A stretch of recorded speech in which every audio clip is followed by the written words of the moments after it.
어둠이 깔린 아파트 거실 혼자 앉아있는 한 남자가 있습니다. 그의 손은 굳은 살로 뒤덮여 있고 어깨는 세월의 무게로 구부러져 있었습니다. 텔레비전에서는 젊은 트로트 가수가 애절한 노래를 부르고 있지만 그는 화면을 바라보지 않습니다. 대신 그의 시선은 텅 빈 소파를 향해 있습니다. 바로 그곳 45년 동안 함께 해온 아내가 앉아 있어야 할 자리입니다. 그러나 지금 그의 곁에는 아무도 없습니다. 정확히 말하면 그녀의 마음이 더 이상 그곳에 없습니다. 그의 아내는 더 이상 남편을 바라보지 않습니다. 그녀의 시선은 오로지 젊은 남자 트로트 가수에게 향해 있습니다. 이것은 45년의 세월을 함께한 부부가 끝내 서로를 이해하지 못하고 다른 길을 걷고 있는 이야기입니다. 25살 청춘이 한창이던 시절, 그에게는 거창한 꿈도 화려한 학벌도 든든한 배경도 없었습니다. 오직 성실함과 두 손뿐이었습니다. 그 손으로 벽돌을 나르고 시멘트를 섞고 철근을 날랐습니다. 벽돌 한 장 한 장을 나르며 시멘트 한 포대 한 포대를 지고 오르며 그는 자신만의 성을 쌓아가고 있다고 믿었습니다. 매일 새벽 현장으로 향했습니다. 비가 오나 눈이 오나 공사판의 삶은 늘 고단했습니다. 그는 낮에는 공사판에서 밤에는 야간 현장을 다니며 일했습니다. 공사판의 삶은 가혹했습니다. 하루 종일 땀에 젖은 옷은 마를 새가 없었고 어깨와 허리는 날이 갈수록 비명을 질렀습니다. 하지만 그에게는 버틸 이유가 있었습니다. 아이들을 위해, 가정을 위해 그는 온몸을 갈아 넣었습니다. 밤 10시가 넘어서야 집에 들어서면 아이들은 이미 잠들어 있었고 아내는 불만스러운 얼굴로 앉아 있곤 했습니다. 그는 늘 자신에게 말했습니다. 내가 고생하면 된다. 이 집만큼은 지켜내야 한다. 그 다짐 하나로 그는 버텼습니다. 하지만 아내는 달랐습니다. 아이들을 돌본다며 직장을 그만두고 집에 머물렀지만 정작 집안은 늘 어질러져 있었습니다. 밥은 대충 차려졌고 설거지가 쌓인 싱크대, 널브러진 아이들 옷가지, 먼지가 쌓인 선반들, 아이들의 숙제는 손을 타지 않았습니다. 아이들의 생일은 몇 번이나 잊혔습니다. 첫째 아이가 9살 생일을 맞았던 날, 아내는 친구들과의 약속 때문에 케이크를 사오는 것조차 깜빡했습니다. 둘째가 학교에서 상을 받아온 날도, 셋째가 감기로 열이 펄펄 끓던 날도 마찬가지였습니다. 아내에게는 그녀만의 세계가 있었습니다. 아내는 아이들과 함께 있기보다 친구들과 어울리는 시간을 더 좋아했습니다. 카페, 모임, 동네 친목회 어디든 그녀의 발길이 닿았습니다. 집은 늘 텅 비어 있었고 어린 아이들은 서로를 의지하며 컸습니다. 아이들은 점점 아버지만을 기다리기 시작했습니다. 비록 밤늦게 들어오지만 아버지만이 자신들의 이야기를 들어주고 머리를 쓰다듬어 주었습니다. 남자는 현장에서 몸이 부서져라 일하고 돌아왔지만 집은 늘 혼란스러웠습니다. 그는 속으로 사겼습니다. 아이들만큼은 제대로 자라야 한다. 하지만 진짜 시련은 이제부터였습니다. 아내가 만들어낸 문제들은 마치 도미노처럼 연달아 터져 나왔습니다. 첫 번째는 친구와의 돈 문제였습니다. 정말 친한 친구란 말이야. 꼭 돌려준다고 했으니까 걱정하지 말고 빌려주자. 하지만 남편이 밤낮으로 일해서 모은 돈을 그녀는 한순간에 날려버렸습니다. 친구는 몇 달 뒤 연락을 끊었고 그 돈은 영영 돌아오지 않았습니다. 그런데 이것은 시작에 불과했습니다. 두 번째 재앙이 찾아왔을 때 남편은 믿을 수 없었습니다. 집에 법원 문서가 날아온 것입니다. 보증? 당신이 언제 누구 보증을 서줬다고 하는 거요? 아내는 고개를 숙인 채 말했습니다. 친척 동생이 사업을 한다고. 그냥 이름만 빌려달라고 해서. 5천만 원. 어마어마한 액수였습니다. 그 순간 남편은 세상이 무너지는 것을 느꼈습니다. 20년간 공사판에서 몸을 갈아 넣어 모은 돈이 한순간에 날아가 버린 것입니다. 내가 뭘 위해 이렇게 살고 있는 거지? 그날 밤 그는 혼자 건물 옥상에 올라가서 한참을 서 있었습니다. 아래로 뛰어내리면 모든 것이 끝날 텐데 그런 생각이 머릿속을 맴돌았습니다. 세 번째 재앙은 더욱 기가 막혔습니다. 어느 날 집에 돌아오니 거실이 온통 화장품 상자들로 가득했습니다. 침실, 베란다, 심지어 화장실까지 상자들이 쌓여 있었습니다. 이게 뭐요? 정말 좋은 사업 기회야. 우리도 부자 될 수 있다고. 아내의 눈은 이상하게 반짝이고 있었습니다. 마치 무언가에 홀린 듯한 표정이었습니다. 그 다음 몇 달은 정말 지옥이었습니다. 집은 완전히 창고가 되었고 아내는 매일 다단계 모임에 참석했습니다. 아이들은 친구들을 집에 데려올 수조차 없었습니다. 아빠, 우리 집이 왜 이래요? 큰아이가 울먹이며 물었을 때 남편은 무슨 대답을 해야 할지 몰랐습니다. 그리고 결국 그 사업도 망했습니다. 몇 천만 원어치의 화장품들은 그대로 쌓여 있었고 아내가 끌어들인 지인들마저 등을 돌렸습니다. 온 동네가 그들 가족을 이상한 눈으로 바라보기 시작했습니다. 아내가 정말 미웠지만 어떻게든 돈을 벌려고 하는 마음이 측은하고 내가 능력이 부족해서 아내가 이런 일을 벌이게 만들었다는 죄책감에 참아왔습니다. 차라리 죽어버릴까? 그 생각이 하루에도 수십 번씩 스쳤습니다. 몸은 망가져가고 마음은 찢어지고 재정은 바닥이었습니다. 더 이상 견딜 수 없을 것 같았습니다. 그런데 바로 그때였습니다. 아빠, 현관문이 열리며 아이들이 달려왔습니다. 큰아이는 중학생이 되어 있었고 둘째는 초등학교 고학년이었습니다. 셋째는 이제 막 걸음마를 뗀 상태였습니다. 아빠 오늘 학교에서 수학시험 100점 맞았어요. 아빠, 나도 그림 그리기에서 상 탔어요. 아이들의 밝은 미소를 보는 순간 그는 깨달았습니다. 아이들에게는 죄가 없다는 것을, 이 모든 혼란 속에서도 이 아이들만큼은 제대로 키워내야 한다는 것을, 그들의 미래만큼은 망쳐서는 안 된다는 것을, 그래, 내가 버텨야 한다. 이 아이들을 위해서라도. 그는 다시 한번 이를 악물었습니다. 세월은 유수와 같이 흘렀습니다. 아이들은 차례로 자라났습니다. 큰아이는 고등학생이 되었고 둘째는 중학생이 되었습니다. 셋째도 이제 초등학교에 다녔습니다. 그리고 아이들은 이제 충분히 알고 있었습니다. 아버지가 얼마나 고생하고 있는지를, 어머니가 얼마나 무책임하게 행동해 왔는지를. 어느 일요일 오후 큰아이가 어머니 앞에 섰습니다.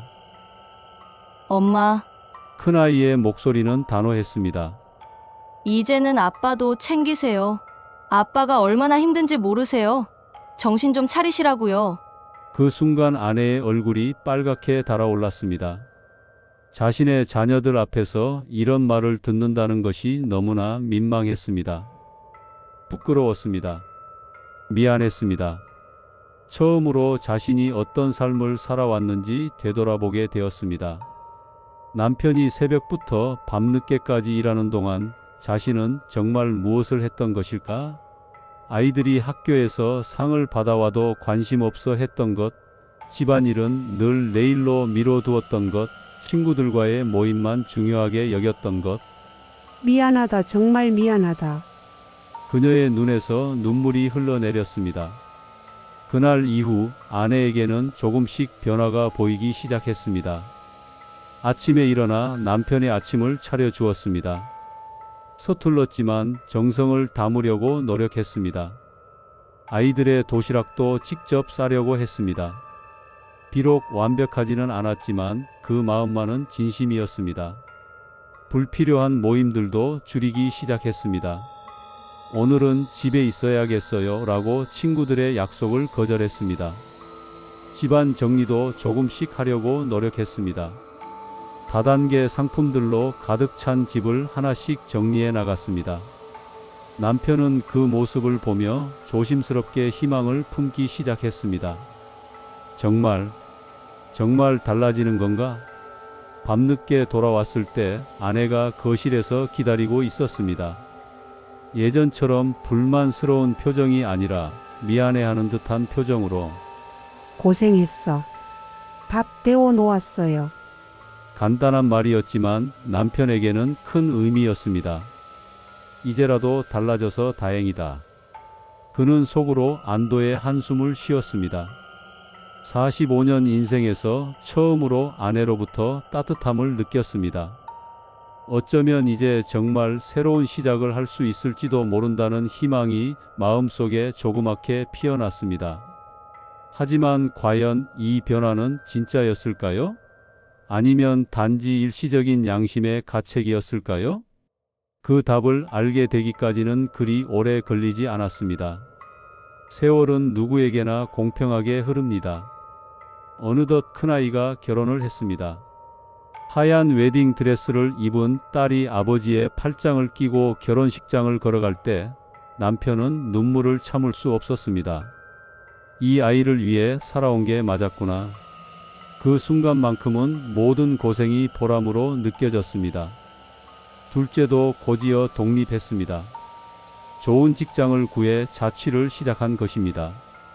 막내도 대학에 진학하면서 기숙사로 들어갔습니다.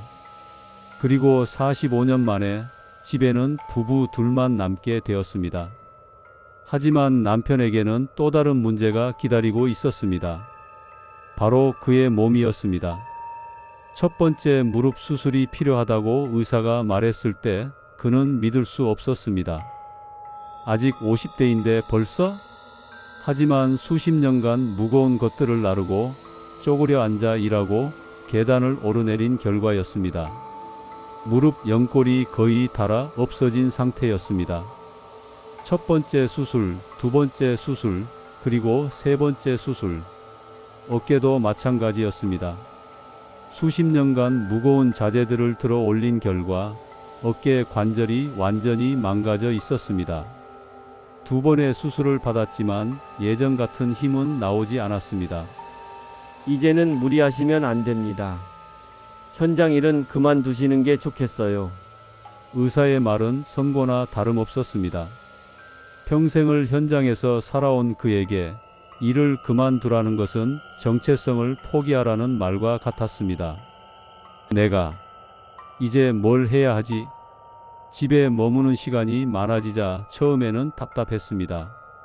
40년 넘게 새벽에 나가 밤늦게 들어오는 생활을 해왔는데 갑자기 하루 종일 집에 있다니 무엇을 해야 할지 몰랐습니다. 그런데 놀라운 일이 벌어졌습니다. 아내가 소일거리를 시작한 것입니다. 처음에는 동네 부녀회 일이었는데 그것이 점점 발전해서 작은 사업으로 이어졌습니다. 온라인 쇼핑몰을 해볼까봐. 요즘엔 할머니, 할아버지도 다 한다고 하더라고. 아내는 의외로 장사에 재능이 있었습니다. 꼼꼼하진 않았지만 사람들과 어울리는 것을 좋아하고 말주변이 좋아서인지 사업이 점점 번창하기 시작했습니다. 처음에는 한 달에 100만 원도 안 됐는데 점점 늘어나서 200만 원, 300만 원. 어느덧 남편이 현장에서 벌어오던 돈보다 더 많은 수입이 생겼습니다. 남편은 처음에는 기뻤습니다. 이제 내가 조금은 쉬어도 되겠구나. 아내가 이렇게 능력이 있었다니. 40년 넘게 혼자서 가족의 생계를 책임져 왔던 그에게 이것은 마치 해방과 같았습니다. 하지만 그것은 착각이었습니다. 돈을 벌기 시작한 아내는 달라졌습니다. 예전에는 집에 늦게 들어오면서 눈치를 보고 미안하다고 말했다면 이제는 당당했습니다. 일하다 보니 늦었어. 당신도 알거 아냐? 목소리가 커졌습니다. 예전의 조심스러움은 온데간데 없이 사라졌습니다. 집안의 주도권도 완전히 바뀌었습니다. 큰 지출을 결정할 때도 더 이상 남편에게 상의하지 않았습니다. 본인이 번 돈으로 본인이 쓴다는 식이었습니다. 남편에게는 더 큰 충격이 기다리고 있었습니다. 그 무렵 아내의 삶에 하나의 변수가 등장했습니다. 어느 평범한 저녁이었습니다. 아내가 텔레비전을 보며 채널을 돌리고 있었는데 갑자기 화면에서 손을 멈췄습니다. 한 젊은 트로트 가수가 애절한 노래를 부르고 있었습니다. 어머, 이거 누구야? 목소리 참 좋네. 처음에는 정말 단순한 관심에 불과했습니다. 그저 텔레비전 속 모습을 보며 노래를 흥얼거리는 정도였습니다. 남편도 별로 신경 쓰지 않았습니다. 아내가 가끔 좋아하는 연예인이 생기는 것쯤은 자연스러운 일이라고 생각했으니까요. 하지만 며칠이 지나자 상황이 달라졌습니다. 아내는 그 가수의 노래를 계속해서 찾아 듣기 시작했습니다. 유튜브를 켜고 같은 노래를 하루 종일 반복해서 재생했습니다. 일주일이 지나자 아내는 그 가수의 모든 노래를 외우고 있었습니다. 한 달이 지나자 그의 프로필과 경력을 줄줄이 꿰고 있었습니다. 그리고 3달이 지났을 때 충격적인 장면을 목격했습니다. 남편이 집에 일찍 돌아온 어느 날 아내의 방 문이 열려 있었습니다. 그런데 방 안의 모습이 완전히 달라져 있었습니다. 벽 한 면이 온통 포스터로 도배되어 있었습니다. 그 가수의 얼굴이 크고 작게 수십 장이 붙어 있었습니다. 책상 위에는 응원봉이 놓여 있었고 사인 CD들이 진열되어 있었습니다. 이게 뭐야? 남편은 믿을 수 없었습니다. 50대 중반의 아내가 마치 10대 소녀처럼 연예인 방을 꾸며 놓은 것입니다. 더 놀라운 것은 그 다음부터였습니다. 이번 주말에 부산에서 콘서트가 있어서 다녀올게. 부산까지 가서 콘서트를? 그것은 시작에 불과했습니다. 다음 주에는 대구, 그 다음 주에는 광주, 그 다음에는 서울. 아내는 전국을 따라다니기 시작했습니다. 주말마다 캐리어를 끌고 나가는 아내를 보며 남편은 현실감을 잃었습니다. 45년을 함께 산 아내가 이럴 수가 있나? 남편은 빈집에서 혼자 남겨졌습니다. 무릎이 아파 걷기도 힘든 몸으로 소파에 앉아 시계 소리만 들으며 시간을 보냈습니다. 저녁 때가 되면 혼자 약을 챙겨 먹었습니다. 예전에는 아내가 챙겨주던 일들을 이제 모두 혼자 해야 했습니다. 내가 뭘 잘못했을까? 그런 생각이 머릿속을 계속 맴돌았습니다. 시간이 지날수록 아내의 행동은 더욱 극단적이 되어갔습니다. 단순히 콘서트를 보러 가는 것을 넘어서 이제는 그 가수의 모든 일정을 파악하고 있었습니다. 내일 오후에 호텔에서 인터뷰가 있어서 가보려고. 방송국에서 녹화한다고 하니까 일찍 가서 기다려볼까. 아내는 이제 완전한 사생팬이 되어 있었습니다. 숙소 앞에서 몇 시간씩 기다리는 것은 기본이었습니다. 팬클럽 여행에도 빠지지 않고 참여했습니다. 다른 팬들과 함께 버스를 타고 지방까지 따라다녔습니다. 그리고 돈 쓰는 것은 더욱 가관이었습니다. 생일 때마다 몇십만 원짜리 화환을 보냈습니다. 명품 시계, 비싼 옷, 고급 향수. 그 가수에게 보내는 선물 값만 월 100만 원이 넘었습니다. 한 번은 아내에게 좀 지나치지 않냐고 물어봤지만 아내는 내가 번 돈으로 스트레스 풀러 다니는 거야. 그걸 가지고 뭐라고 하면 안 되지.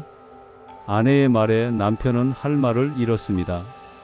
맞는 말이었습니다. 이제 경제권은 아내에게 있었으니까요. 나는 이제 이 집에서 필요 없는 사람이구나. 남편은 쓸쓸히 중얼거렸습니다. 아내의 관심은 오직 그 가수에게만 향해 있었습니다. 남편이 무엇을 하든 무슨 말을 하든 관심이 없었습니다. 일상적인 대화조차 제대로 이어지지 않았습니다. 아내의 눈과 귀는 항상 스마트폰 속 그 가수에게만 고정되어 있었습니다. 그리고 정말 견디기 어려운 순간이 찾아왔습니다. 남편이 4번째 무릎 수술을 받게 된 날이었습니다. 의사는 이번이 마지막 기회라고 말했습니다. 이번 수술이 잘 안 되면 정말 휠체어를 각오하셔야 합니다. 수술 전날 밤 남편은 불안하고 두려웠습니다. 45년을 함께한 아내가 곁에 있어 주기를 간절히 바랐습니다. 하지만 아내는 없었습니다. 미안해. 이번 주말이 팬미팅인데 이미 표도 샀고 다른 팬들과 약속도 했어서. 수술 당일 그의 곁에 있었던 것은 돈을 주고 고용한 간병인 뿐이었습니다. 자녀들에게는 걱정할까봐 알리지도 않았습니다. 수술실 앞에서 기다리고 수술 후 깨어났을 때 손을 잡아준 것도 낯선 간병인이었습니다. 괜찮으세요? 수술 잘 끝났어요.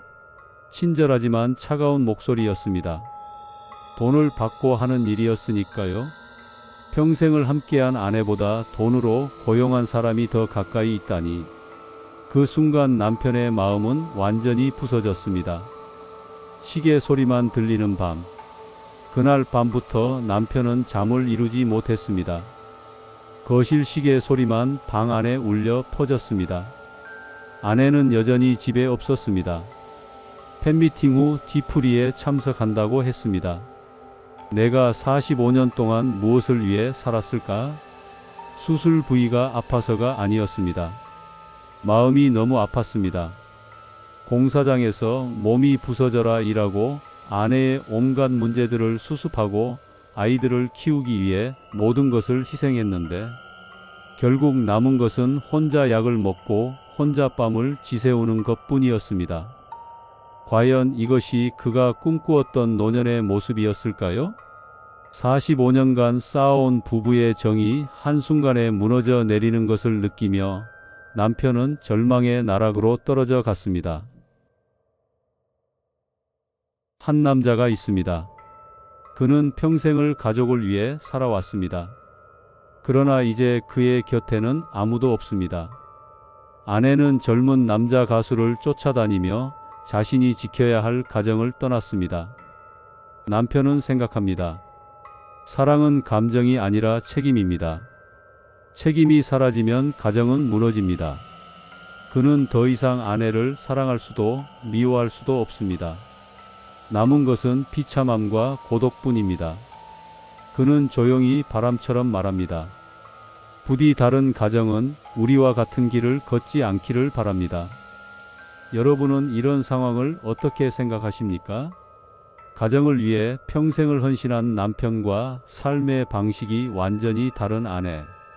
둘 다 틀리지 않았을 수도 있습니다. 남편은 자신이 아는 유일한 방식으로 가족을 사랑했고 아내는 자신의 꿈과 감정을 포기할 수 없었던 것일 수도 있습니다. 하지만 결과는 행복해 보이지 않습니다. 이런 가정은 어떻게 해야 한다고 생각하십니까? 소통이 부족했던 걸까요? 서로에 대한 이해가 부족했던 걸까요? 아니면 처음부터 잘못된 만남이었던 걸까요? 여러분의 솔직한 의견을 댓글로 나눠주시면 큰 도움이 될 것입니다. 혹시 비슷한 경험이 있으시다면 그 경험담도 함께 들려주세요. 서로의 이야기를 통해 우리는 더 나은 가정을 만들어갈 수 있을 것입니다. 이 영상을 끝까지 함께 해주신 여러분께 진심으로 감사드립니다. 이런 무거운 주제임에도 불구하고 끝까지 들어주신 여러분의 마음이 얼마나 따뜻한지 알 수 있습니다. 구독과 좋아요는 저에게 큰 힘이 됩니다. 하지만 그보다 더 중요한 것은 여러분 각자의 가정이 행복하기를 바라는 마음입니다. 앞으로도 이런 진솔한 이야기와 삶의 기록을 전해드리겠습니다. 때로는 아픈 이야기일 수도 있지만 그 속에서 우리가 배울 수 있는 것들이 있다면 의미 있는 시간이 될 것입니다. 다음 영상에서 또 만나 뵙겠습니다. 여러분의 가정에 평안과 사랑이 가득하기를 바라며 오늘의 이야기를 마치겠습니다. 감사합니다.